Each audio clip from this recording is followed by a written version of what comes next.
A list of mania, think less but see it grow.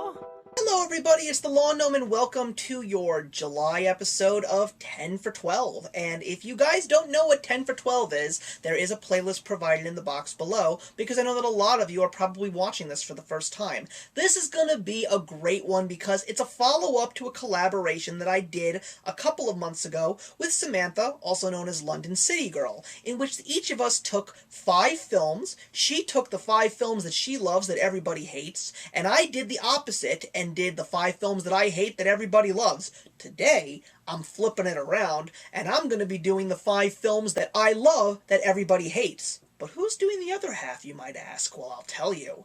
I have the pleasure of working today with one of my favorite YouTubers out there, Chase, from A Few Mixed Reviews. His channel will be provided as well as a link to his response video in the box below. This guy is, without a doubt, one of the most hilarious people on YouTube, and also someone who can really make you think about the movies that you watch, as well as the YouTube content that you watch, because he really is a very down-to-earth, real, in-your-face kind of guy. He tells it like it is. He never goes beating around the bush. He speaks the truth because it's how he feels, and I really feel that if you want to see a true, fresh act on YouTube today, this is the show that you need to see. So he's going to be doing his 5 films that he hates that everybody loves, and he wishes that he could do more than 5 because he's got a ton, as do I, but we're only going to do 5 each. So let's begin with the 5 films that I love that everybody hates. Number 5, especially with the anticipation of the revamp that is coming out in August of this year,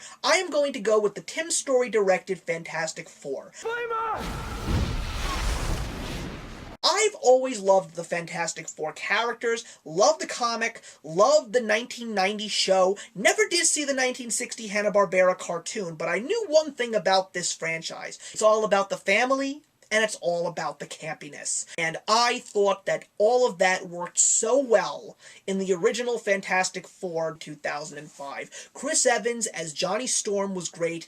Ian Graffold, Michael Chiklis, Jessica Alba. I thought that they all played their characters beautifully. Even though it would have probably been great to see the Thing as CGI, I thought that the makeup on Michael Chiklis and the prosthetics were very well done.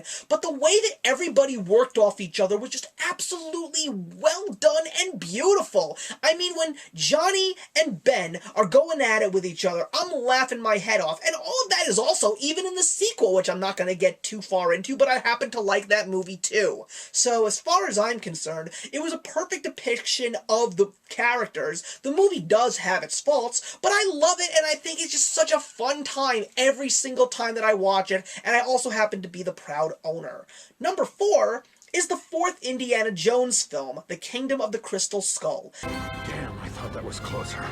Is it anywhere near Raiders of the Lost Ark and its other 2 films? Well, I think it's much better than The Temple of Doom. I also love Cate Blanchett and Ray Winstone in this film. Shia LaBeouf also does a great job, and bringing Karen Allen back to play alongside Harrison Ford was a stroke of genius. I also love the premise of the story. I like the fact that they weren't fighting the Nazis anymore. Rather, they were fighting the KGB. And I also love the fact that Harrison Ford's character, the legendary Indy, was also showing a little bit of age, and he made that known in the film itself. There were some nice little nods to the original films, and of course it was just another great adventure, and it takes place in another part of the world that we didn't really see in the other Indiana Jones films, and I love the fact that it revolved around the topics of the time, especially extraterrestrial life, because it takes place a couple years after the Roswell crash. So I had fun with the movie. It's not perfect, but it's fun, and to me what makes a great movie is the rewatchability and the fun and entertaining time that you have when you watch it. It was also excellent to actually get Steven Spielberg back to direct that movie. That was wonderful. Number 3 is another comic book film. It's the Martin Campbell directed Green Lantern.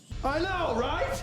Yes, another movie that has its faults, but the fact that someone actually decided to make a movie about a DC comic hero that wasn't Superman and wasn't Batman was great. I thought that picking Ryan Reynolds to play Hal Jordan was not the best. I mean, personally for me, I thought that Bradley Cooper would have been a much better choice to play Hal Jordan, but I had fun with the movie. I thought that it was enjoyable. Another reason why a lot of people didn't like it was because it involved a lot of the Green Lantern lore that unless you read the comics, you don't know who they are. But Jeffrey Rush playing Tomar Ray, and the late Michael Clark Duncan voicing Kilowog, I thought that was perfect. The movie could have done with a better actress than Blake Lively playing Carol Ferris. I did not like her in the slightest, but I enjoyed the movie. I thought that it was fun with the faults that it had, and I love the fact that we finally got another DC comic hero into the world of film. Now with Batman v Superman Dawn of Justice coming out in 2016, we're going to get a new Green Lantern,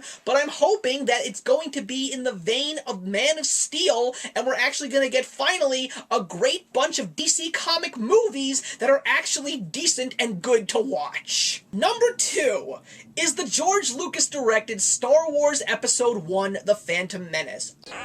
I prefer that over Star Wars Episode 2, Attack of the Clones. Look, I know that people hate Jar Jar Binks. I have no issues with him. Watto got on my nerves, but that's beside the point. But everybody bashes this movie so much because of the fact that it's just nothing compared to the original trilogy.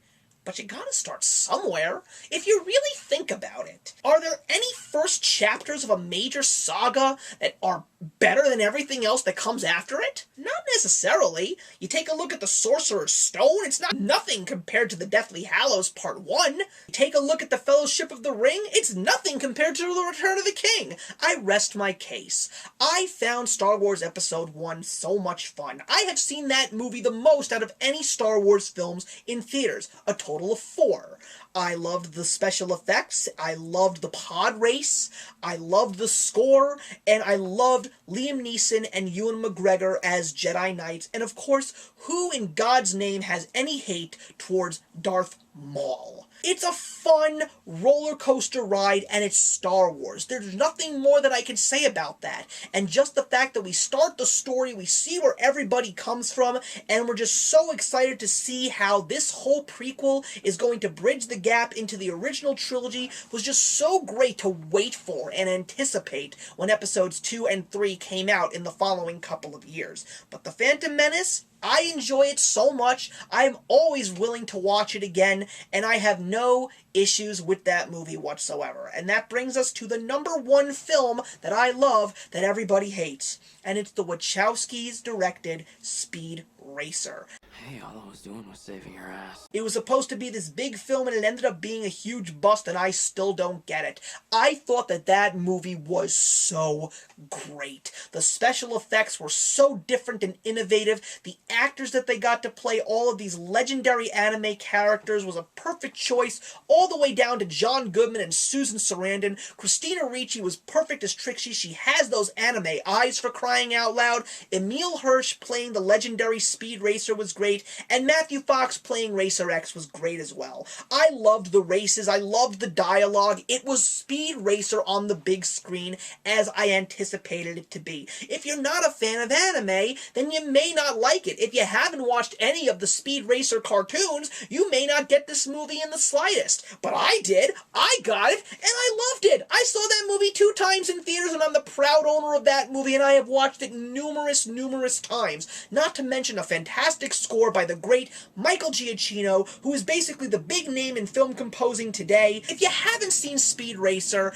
I would at least like you to go out and see it and let me know what you thought about it, but I will say that out of all the Wachowski films that came out, minus the original Matrix, I mean, I love the whole trilogy, but Speed Racer to me is probably their best film alongside the Matrix, and I recommend everybody to go out and see Speed Racer. So thank you very much, guys. That wraps up this little 10 for 12, and once again, I want to thank Chase for participating and doing the other side of the coin for me in regards to the 5 films that he hates that everybody loves. Hey, if he ends up doing more, that's more power to him, but I'm looking forward to seeing you guys in another 10 for 12, and actions speak louder than words.